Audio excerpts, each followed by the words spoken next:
Ayan guys, ito po ng Metropolitan Cheddar. Ayan.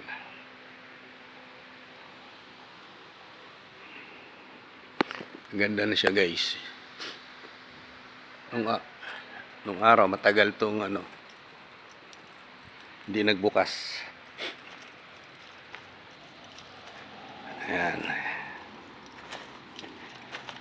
So nandito ako sa loob ng Metropolitan Cheddar. Ngayon maganda na siya. Aerobeat na siya. Ayan o.